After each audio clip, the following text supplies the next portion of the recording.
თებერვალში საქართველოს ეკონომიკა 8.8%-ით გაიზარდა, იანვარ-თებერვლის საშუალო ეკონომიკური ზრდის მაჩვენებელი კი 8.4%-ია. თებერვალში ეკონომიკურ ზრდაში მნიშვნელოვანი წვლილი შეიტანა ინფორმაციისა და კომუნიკაციის, ტრანსპორტისა და დასაწყობების, საფინანსო, სადაზღვევო საქმიანობების, დამამუშავებელი და სამთო-მოპოვებითი მრეწველობის სექტორებმა.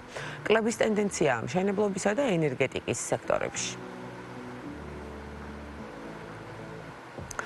ხელფასის მიმღებთა რაოდენობა გაიზარდა, PMC კვლევითი ცენტრის თებერვლის მონაცემებით საქართველოში 1.900.000 ადამიანი იღებდა ხელფასს, მაჩვენებელი იანვართან შედარებით თითქმის 11%-ით, წლიურად კი 4%-ით არის გაზრდილი. შემცირებულია იმ ადამიანთა რაოდენობა, რომლებიც 600 ლარამდე ანაზღაურებას იღებდნენ, პარალელურად კი გაზრდილია 600-დან 2.400 ლარამდე ანაზღაურების მქონეთა რიცხვი. ამავდროულად გაზრდილია დასაქმების პორტალებზე გამოქვეყნებული ვაკანსიების რაოდენობაც.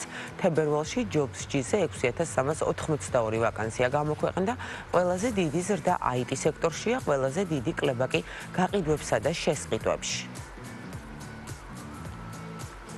ადგილობრივი არასამთავრობო ობლიგაციების ბაზარი 2014-25 წლებში 106 მილიონი ლარიდან თითქმის 6 მილიარდ ლარამდე გაიზარდა. ეროვნული ბანკის გამოქვეყნებული ინფორმაციით, საჯარო კორპორაციული და საერთაშორისო საფინანსო ინსტიტუტების მიერ გამოშვებული ობლიგაციები ჯამურად მთლიანი არასამთავრობო ობლიგაციების 98%-ია.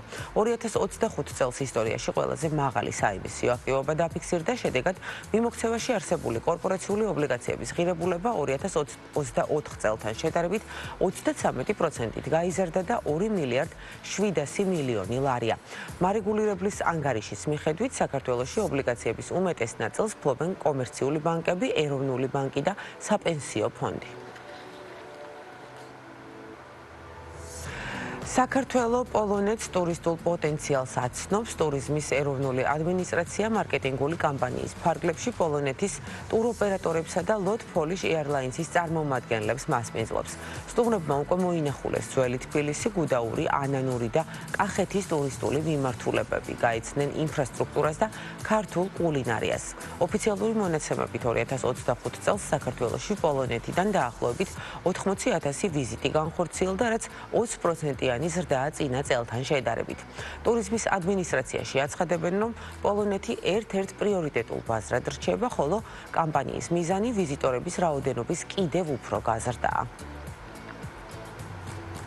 საერთაშორისო ბაზრებზე საქართველოს კურორტების პოპულარიზაციისა და მათი ცნობადობის გაზრდის მიზნით თბილისის ბალნეოლოგიური სპა კურორტი ჯანმრთელობის, ბუნებისა და სილამაზის ფესტივალს Bloom Festivals 16-17 მაისს უმასპინძლებს. ღონისძიება ფიზიკური მედიცინის, ბალნეოლოგიისა და კურორტოლოგიის ასოციაციის ინიციატივით გაიმართება, მხარდამჭერი კი ტურიზმის ეროვნული ადმინისტრაციაა.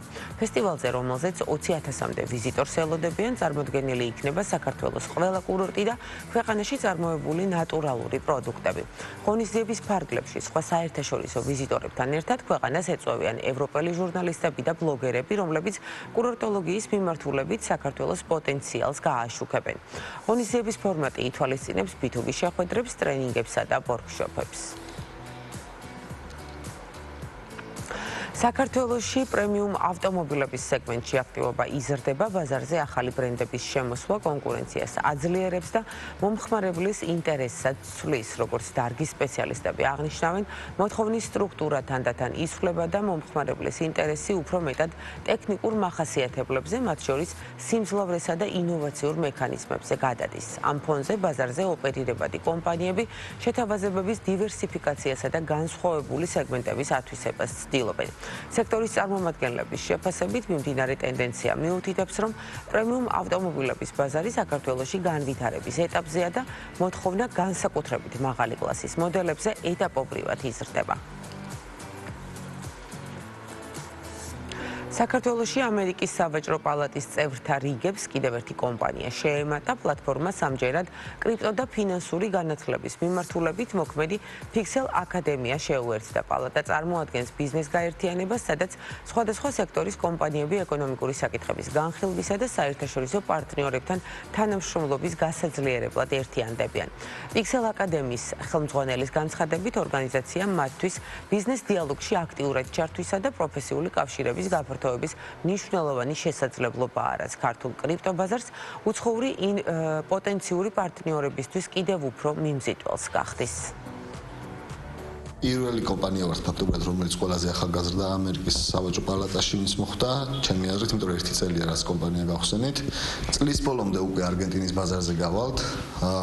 ბაზარი შესწავლილი გვაქვს თავიდან ბოლომდე, go to market სტრატეგია უკვე გვაქვს. ფაქტობრივად მზადავართ ყველანაირად, ერთ-ერთი დაგვრჩა ტექნიკური საკითხები და უკვე როგორც კი ჩავუშვებთ ბეტა ვერსიას, რომელიც ჯერ ქართულ ბაზარზე გაიტესტება, შემდგომ უკვე გავა პირდაპირ არგენტინულ ბაზარს. და შემდგომი უკვე ბაზარი არის ჩვენთვის სამი შტატი ამერიკის შეერთებული შტატების, ეს არის ფლორიდა, ტეხასი და შემდგომ უკვე ავარჩევთ მესამე რამდენიმე ვარიანტი გვაქვს, რომელიც შეიძლება იყოს